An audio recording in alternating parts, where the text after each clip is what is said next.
Guys, good morning. Ayan, tikman na natin guys yung niluto nating spaghetti. Anong lasa. Siyempre masarap to. Ako ang nagluto eh.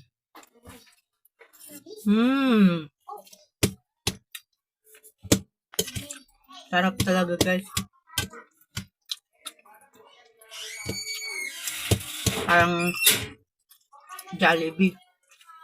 Matamis-tamis.